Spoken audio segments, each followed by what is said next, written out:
राजस्थान का हर किला किसी न किसी शूरवीर की कहानी बयां करता है। इनमें से ऐसा ही एक किला है चित्तौड़गढ़ का किला। चित्तौड़गढ़ मेवाड़ और उसके इतिहास के लिए जाना जाता है। चित्तौड़गढ़ की स्थापना बप्पा रावल ने 8वीं सदी में की थी।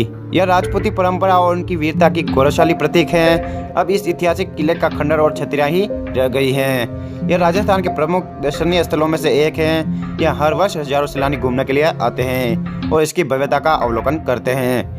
भारत के ऐतिहासिक पन्नों में चित्तौड़गढ़ एक विशेष स्थान रखता है। इस पर अनेक आक्रमण हुए, लेकिन हर बार अपनी गरिमा को बचाए रखने में कामयाब रहा। ऐसा माना जाता है कि यहाँ की रानी पद्मिनी अत्यंत रूपवती थी।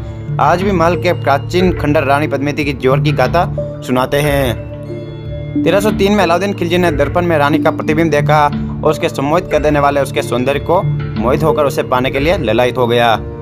इस पर उसने चित्तौड़ पर आक्रमण कर दिया, लेकिन रानी पद्मिनी ने अपनी लज्जा बचाने के लिए किले की अन्य कई महिलाओं के साथ सोई को अग्नि में समर्पित कर दिया। 15 से 16वीं शताब्दी के बाद किले को 3 बार लूटा गया था।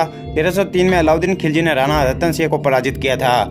1535 में गुजरात के सुल्तान बहादुर शाह ने विक्रमादित्य सिंह को पराजित किया था और 1567 में अकबर ने महाराणा उदय सिंह द्वितीय को पराजित किया था, जिन्होंने इस किले को छोड़कर उदयपुर की स्थापना की थी। लेकिन तीनों समय राजपूत सैनिकों ने जी जान से लड़ाई की थी। उन्होंने महल एवं राज्य को बचाने के लिए हर संभव कोशिश की थी, लेकिन हर बार उन्हें हार का ही सामना करना पड़ रहा था। चित्तौड़गढ़ किले के युद्ध में सैनिकों के पराजित होने के बाद राजपूत सैनिकों की तकरीबन 16,000 से भी ज्यादा महिलाओं और बच्चों ने जोहर कर लिया था और अपने प्राणों का बलिदान दे दिया था। चित्तौड़ का यह गौरवशाली किला अनेक द्वारों से युक्त एक विशाल इमारत है, जिसे 7वीं शताब्दी के बाद मौर्य शासकों ने बनवाया था। 80 मीटर ऊंची पहाड़ी पर स्थित यह किला 700 एकड़ भूमि में फैला हुआ है। इसके अंदर बनी पट्टियां व छतरियां राजपूती वीरता को प्रभावशाली यादगार दिलाता है। इसके बादल पोल, भैरव पोल, हनुमान पोल व राम पोल मुख्य द्वार हैं। इसके भीतर कई अद्भुत स्मारक एवं राजपूती वास्तुकला के उत्कृष्ट नमूने हैं। चित्तौड़गढ़ किले का निर्माण 7वीं शताब्दी में मौर्य शासनकाल में किया गया था और इसका नाम भी मौर्य शासनकाल चित्रांगन मौर्य के बाद ही रखा गया था। ऐतिहासिक दस्तावेज के अनुसार चित्तौड़गढ़ किला 834 साल तक मेवाड़ की राजधानी रह चुका था। इसकी स्थापना 734 में मेवाड़ के सिसोदिया वंश के शासक बप्पा रावल ने की थी। ऐसा कहा जाता है कि इस किले को 8वीं शताब्दी में सोलंकी रानी ने दहेज के रूप में बप्पा रावल को दिया था।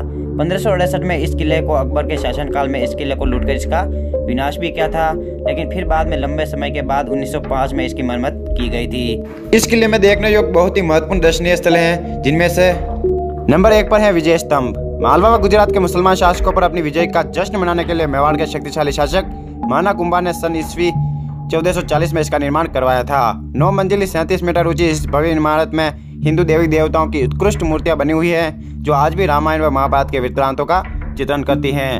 नंबर 2 पर है कीर्ति स्तंभ। 22 मीटर ऊंचे इस स्तंभ का निर्माण 12वीं शताब्दी में एक धनी जैन व्यापारी ने करवाया था। यह स्तंभ जैनियों के तीर्थकर आदिनाथ जी का है और जैन देवगुणों की आकृतियां सज्जित हैं। नंबर 3 पर है राणा कुंभा का महल। महान ऐतिहासिक व वास्तुकला के प्रतीक ध्वस्त प्रसाद चित्तौड़ के किले से सबसे विशाल स्मारक है। माना जाता है कि महल में भूमिगत कोठियां हैं, जहां रानी पद्मिनी और अन्य स्त्रियों ने जोहर किया था। नंबर 4 पर है रानी पद्मिनी का महल। तालाब के किनारे निर्मित यह एक शानदार महल है। ऐसा माना जाता है कि यहीं पर राणा रतन सिंह ने अलाउद्दीन खिलजी को रानी पद्मिनी की झलक दिखाई थी। रानी पद्मिनी जनाना महल में रखे दर्पण में अलाउद्दीन खिलजी को उनका प्रतिबिंब नजर आ रहा था। अद्भुत सौंदर्य की झलक पाने के पश्चात उसे पाने के खातिर अलाउद्दीन खिलजी ने चित्तौड़ का विनाश कर दिया। नंबर 5 पर है कालिका माता मंदिर। मूल रूप से सूर्य मंदिर के 8वीं शताब्दी में निर्मित इस मंदिर को 14वीं शताब्दी में देवी माँ कालिका के मंदिर में परिवर्तित कर दिया गया था, जो शक्ति के व वीरता का प्रतीक है। 6 पर है मीराबाई का मंदिर। भगवान कृष्ण की परम भक्त मीराबाई का मंदिर आकर्षक उत्तर भारतीय शैली में बना है। मीराबाई का जन्म मेड़ता के निष्कर्ष कुर्की गांव में रतन सिंह राठौड़ के यहाँ हुआ था। उनका विवाह मेवाड़ के राजा रंगा के पुत्र भोजराज के संग हुआ। कहा जाता है कि यहाँ पर मीराबाई घंटों तक बैठकर कृष्ण की आराधना करती थी। इसका निर्माण किसने और कब करवाया, इसके बारे में आज तक कुछ पता नहीं चल पाया है। कहा जाता है कि इसका निर्माण 5000 साल पहले अनुसार पांडवों के दूसरे भाई भीम ने करवाया था। एक बार भीम संपत्ति की खोज में निकला था। रास्ते में एक योगी निर्भय नाथ व यति कुकड़ेश्वर से भीम मिले। भीम ने योगी के पास पारस पत्र मांगा, जिसे योगी इस शर्त पर देने को राजी हुए कि वह इस पहाड़ी पर रातों रात एक दुर्ग का निर्माण कर दे। भीम ने अपने शौर्य और देवरूप भाइयों की सहायता से यह कार्य करीब करीब समाप्त कर ही दिया था। सिर्फ दक्षिण के हिस्से में थोड़ा सा कार्य शेष था। योगी के हृदय में कपट ने स्थान ले लिया और उसने यति से मुर्गे की आवाज में भाग देने को कहा, जिससे भीम सवेरा समझकर निर्माण कार्य बंद कर दे और उसे पारस पत्र नहीं देना पड़े। मुर्गी की बाँग सुनते ही भीम को क्रोध आया और उसने क्रोध में अपनी एक लाश जमीन पर दे मारी, जिससे वहां पर बड़ा सा गड्ढा बन गया, जिसे लोग लत तालाब के नाम से भी जानते हैं। वह स्थान जहां भीम ने घुटने में विश्राम किया भीम गोड़ी कहलाता है। जिस तालाब पर यति ने मुर्गे की बाँग की थी वह कुकड़ेश्वर कहलाता है। इतिहासकारों के अनुसार इस किले का निर्माण मौर्य वंशीय राजा चित्रांगन ने 7वीं शताब्दी में करवाया था और इसे अपने नाम पर चित्रकूट के रूप में बसाया था। मेवाड़ के प्राचीन सिक्कों पर एक तरफ चित्रकूट का नाम अंकित मिलता है, बाद में यह चित्तौड़ कहा जाने लगा। सन 1567 में अकबर ने चित्तौड़ पर चढ़ाई कर दी थी।